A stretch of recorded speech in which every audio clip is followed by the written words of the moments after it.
my last video, I installed this TI's CC3 head unit, and in this video, I'm going to do an in-depth review on it. Before I talk about the screen, I just want to mention a few things about the dash conversion panel. The fitment is pretty good. There's not really any panel gap on the sides.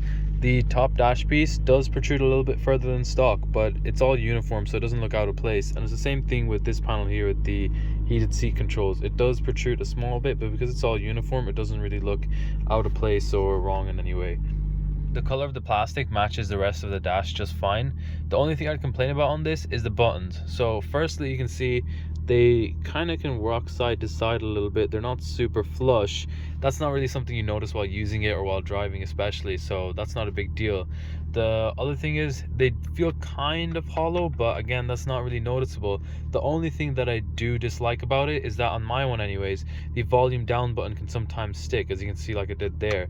But most of the time it's fine. It's kind of if you press it in a certain area that it sticks, but for the most part it is fine.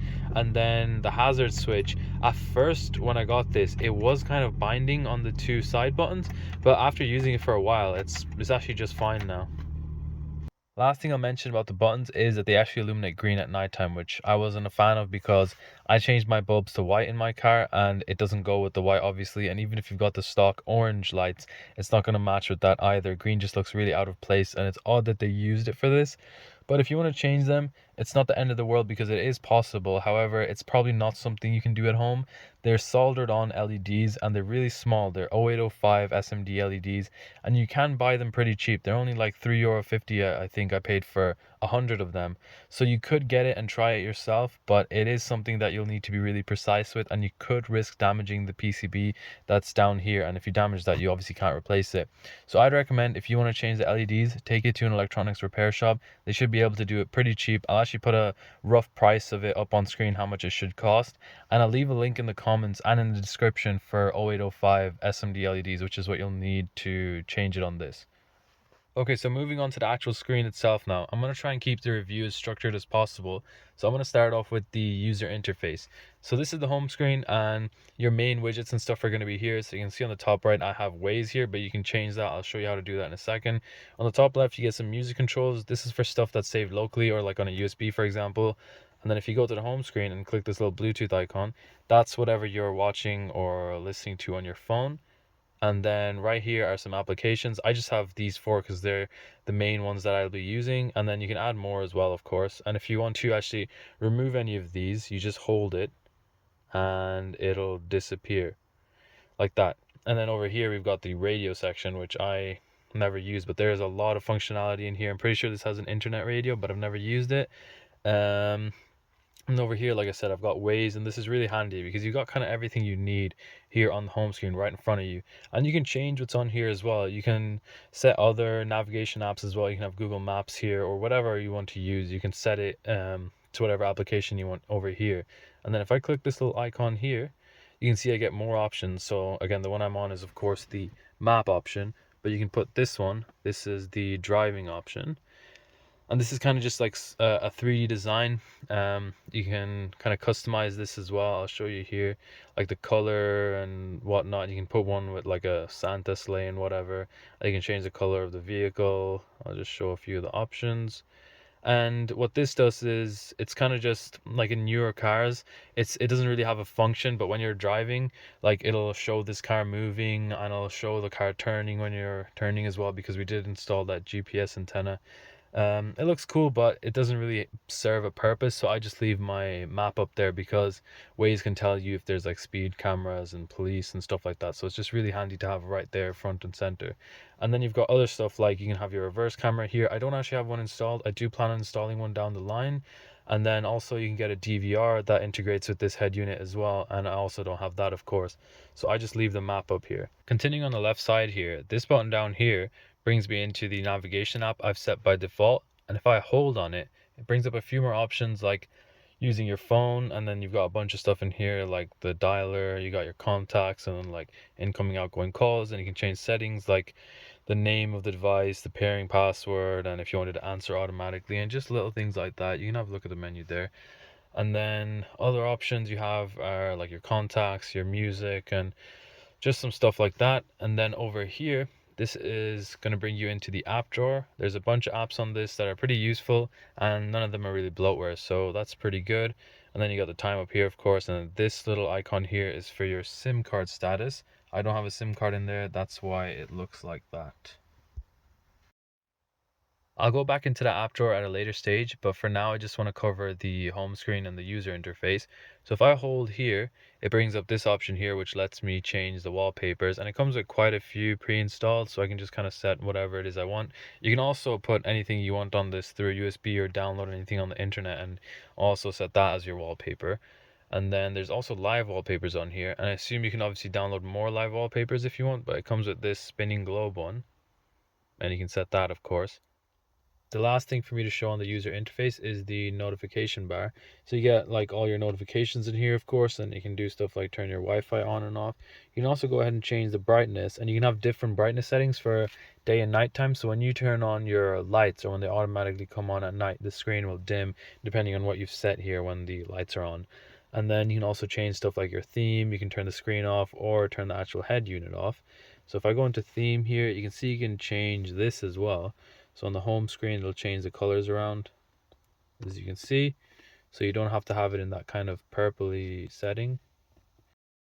You also get this one here, which actually has two modes, and you can set it to change when your lights go on or off. So one of them is a day mode. It has all the same functionality, but as you can see, the layout changes quite a bit.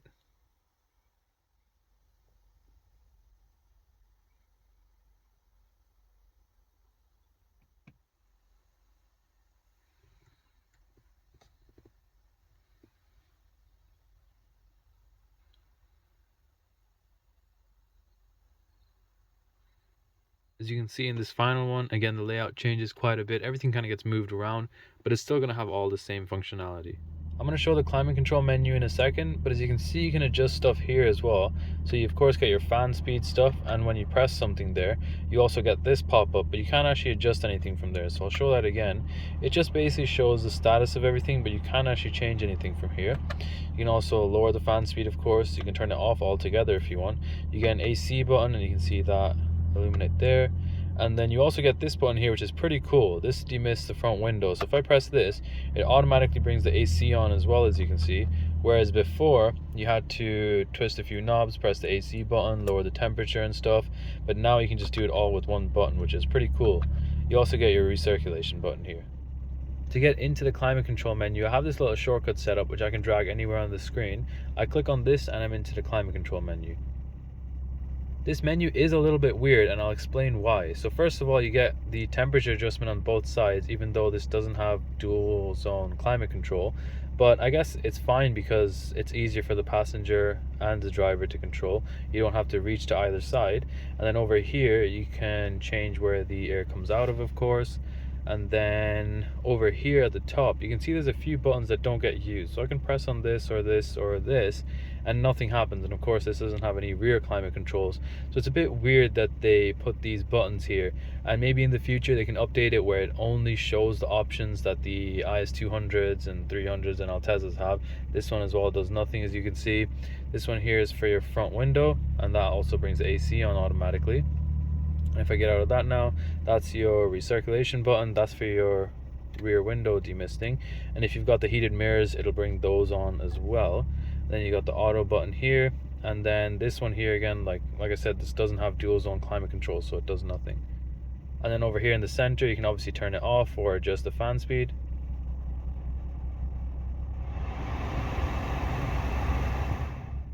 Now I'll show you how to get that little shortcut. So you're going to go into your app drawer and you're going to look for an app called Touch Assistant, this guy here, and you're just going to make sure that the boxes here are checked. I'm going to show now some of the apps this thing comes with. So if we go into the app drawer, you can see the first thing we have here is aux, and this is basically just for your auxiliary input. This one here I downloaded to connect Bluetooth devices from the actual head unit. This one here brings us into the phone menu, of course. This is for listening to music through Bluetooth. You also get a calculator on here. This app here is for the TI's dashcam. This app here is for wireless Apple CarPlay or Android Auto, which I've never used because I like the user interface on the head unit itself. That's just Google, of course. That's for movies, which I installed myself. That's to set up steering wheel controls, which these cars don't have. That's just Disney Plus, which I also installed myself. This again, I believe, is for more dashcam stuff. On the top here again, you've got the equalizer app. This lets you control the fan on the actual head unit. This lets you browse through all the files. This app is for software updates. This is just a gallery for all the pictures you have on here. Google. As you can see, I've got GTA San Andreas on here, which actually works pretty well. The only problem is I wasn't able to connect my PS5 controller up to this, but there is a way for me to be able to connect a wireless controller to this, and I'll upload a short video on that in the future. That's just Google Maps. This is just a music player that's also on the home screen. Google Play Store. Prime Video. An app to control the radio. I have this installed just to send files between my phone and the head unit. Settings. I've also got Spotify, of course. In the TI's app, you can install these apps here, and you can also do canvas updates. This is the internet radio. This is that 3D animation thing that was on the home screen, but in full screen. That's the voice control stuff, which I've never used. This app is just to display a clock, and you can change the style. That's the touch assistant button, which I showed earlier for the climate control stuff. This app here is for a tire pressure monitoring system, which TI sells separately for around €60. I do plan on installing it later down the line because it's going to be pretty useful to have. This app is irrelevant, it's just got to do with my YouTube app. In here you can also access your climate controls. Over here we've got a video player, Google's voice search. I've got Waze here as well. That's the default navigation app that's already downloaded on this. And lastly, YouTube. I got the 2K version, but even if you get the regular one, I doubt you can actually get close enough to see pixels on this thing. And the color reproduction on it is also really good. And that combined with the speaker system in your car, watching movies on this is actually really awesome.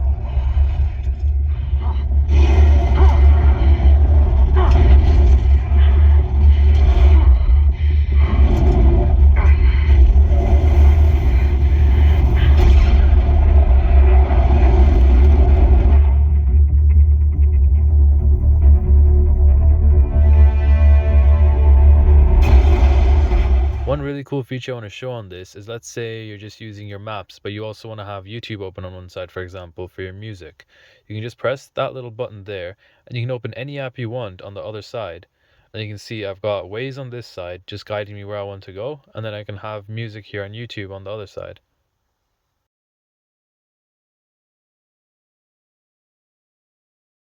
Going into settings now, this is the screen you'll get greeted with. So you got Wi-Fi options here, and then right beside it you've got data usage, which is pretty useful if you're gonna use the screen with a hotspot and you've got a limited amount of data, so you can just see what you've used in here. And then right beside that you've got your SIM card info. This can take actually 2 SIM cards, which is pretty cool. And then one thing that's pretty useful about that is that you can actually use this head unit as a hotspot for everyone else in the car, as you can see. And then you also got your VPN settings and whatnot. In the device section, we get quite a few options. One of them, which is pretty important, which is this one here, car model. You're going to go into this for your canvas settings to get your climate controls to work. So over here, you're going to pick LZ on the very left. Car brand is going to be Toyota. Car model is going to be LC100. And then the CAN box you pick is going to be low. So those are the settings to get your climate controls to work. The steering wheel setting we're not going to use because the IS200s, IS300s, and Altezzas, none of them came with any media controls on the steering wheel. In the display option, you get a few more wallpapers to choose from. You can see there's a couple more designs here, but like I said, you can set anything on this. You can send pictures from your phone or download stuff on the internet and set that as your wallpaper as well. And then you've got stuff like brightness level, auto black screen. I'll try and show this menu properly if it focuses. There you go. In the sound menu, you also get quite a few options. You can change your subwoofer settings in here, turn your amp on and off, and then you can also go to the equalizer app through the settings. So I'll just show this here. But you can also access this from the home screen as well, or go into the app drawer and access it.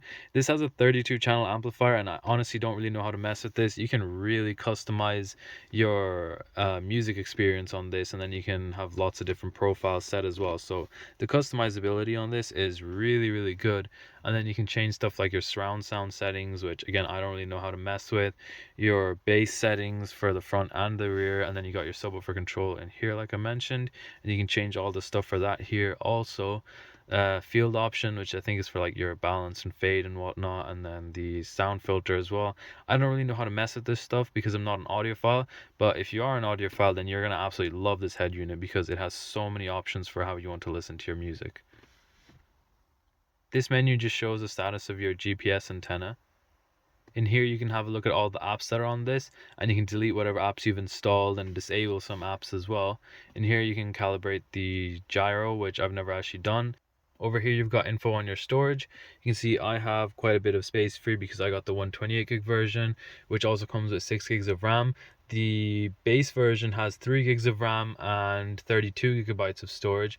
The middle option has 4 gigs of RAM and 64 gigs of storage. And then like I said, this one here has 6 gigs of RAM and 128 storage. But even if you get the base model, I don't think you're going to feel any difference, because especially for a head unit, you're not really going to do any multitasking on it. You're not going to really download stuff on it like movies and things like that. So even the base model should do just fine. Moving on to the general tab, you can see right at the top here, we can set our default navigation app. I have Waze set, of course, but you can actually set any application here, and then I'm pretty sure it'll just pop up in that little window on the home screen if you want it to. There's a bunch more settings in here, most of which you're probably not going to use. I'll try and show them here. There are some cool things as well, like a voltage display, which I have up here, so you can see what voltage your battery is at. Moving on to this tab here, this menu is going to be locked, but the password is 168 and it should be the same for everyone. And once you get in here, there's going to be a lot of options that you're not going to really use. I have turned unknown sources on, which lets me install apps outside of the Google Play Store. The other thing I used in here was the boot screen logo. By default, when you click on this, nothing's going to happen, and you're going to need to download an app to get this kind of option to work. I'll put a link for it in the description and in the comments. Once you download that and install it, you can go in here and set the boot screen logo, so when you turn this on, it'll show the Lexus emblem. There's still a good few things in this menu, as you can see here. The last thing I used in here was the microphone switch, which turns off the onboard microphone and lets you use an external one, which I've got up here. The reason you don't want to use the onboard one if you've got the 2K model is these mic and reset holes don't line up with what's on the screen. So if you're driving and trying to talk to someone, they're not going to be able to hear you. And so I had to install the external one. But if I'm honest, I don't think this onboard one would be too great anyways, especially considering my car is pretty loud. And if you have an IS200, IS300 or Altezza, most likely you don't have the stock exhaust, so installing the external microphone is kind of a must anyways. I just routed down the A pillar here behind the gauge cluster and then to the head unit. It didn't take long, and the sound quality of it is pretty good. Moving on to the user tab, you get settings like your location stuff. In here you can mess around with security settings. In here you can go ahead and change the language, of course. In here you can factory reset the head unit, and the password for this is also 168. In this menu here, you can have a look at how your gesture controls work, and you can turn them on or off. They're actually pretty useful. So for example, if I want to adjust the volume, anywhere on the screen I can use 2 fingers and swipe right to turn it up or swipe left to turn it down. In this menu, as you can see, you can obviously change your Google Plus settings. In this one, you can add or remove accounts like Google accounts. And this last menu here, you can put reminders on, like a speeding reminder or a driver fatigue reminder. And then in this last tab here, you can change a few things like your date and time. You can change accessibility settings. In here, you can have a look at the IMEIs. And in here, you can get software and hardware info. In developer options, you can change a lot of stuff, and the password for this menu is 681232. And again, this should be the same for everyone. So when you get in here, you can see there is just a whole lot of options. You can change around Bluetooth stuff, Wi-Fi stuff, and just everything got to do with the screen. There's a bunch of stuff you can change in here. One of the cool things in this menu is down near the bottom, and that is accent color. So I can change this to whatever I want, like green for example, and it'll change the accent colors to green. I have it set to purple. You can also change the font, and you can also change the icon shape. Another thing to look for in this menu is this option here called smallest width. You can adjust this to make stuff a little bit bigger. So I think by default it's 910. And if I show you that here, you can see everything becomes a bit smaller. And if I go ahead and change this to, let's say, 800, you'll see the options get bigger. I'm going to be ending the video off here. I hope you guys found that review helpful. I tried being as in-depth with it as I could, so hopefully it'll help you decide if you want to do this upgrade or not. One of the biggest benefits I didn't even mention until now is that doing this conversion means you no longer have the stock climate controls up here, obviously, meaning your screen doesn't have to be at the bottom here. And when it was at the bottom here, it was a lot more difficult to use while driving. But having it up here now, especially a much bigger screen, means that it is so much easier to use, especially when you're driving the car. If you guys want to see what this is like compared to my old screen, I actually showed this at the start of my install vid, which I'll put a link for up on screen and in the comments. This screen was pretty crappy as not only is it much smaller, but it obviously doesn't have half the features of the CC3, and it gets mounted below where the stock climate controls would be, so that makes it pretty difficult to use while you're driving.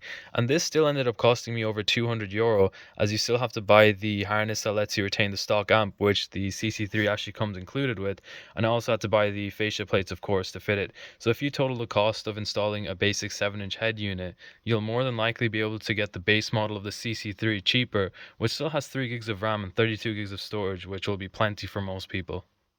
I've been using mine for almost 3 months now, and I haven't had any major issues or bugs, and I've been enjoying mine a lot.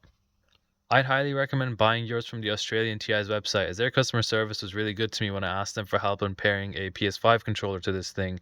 They showed me how to modify a config file, and it didn't end up working, but it was pretty cool of them to help nonetheless, because that's not exactly the purpose of this thing.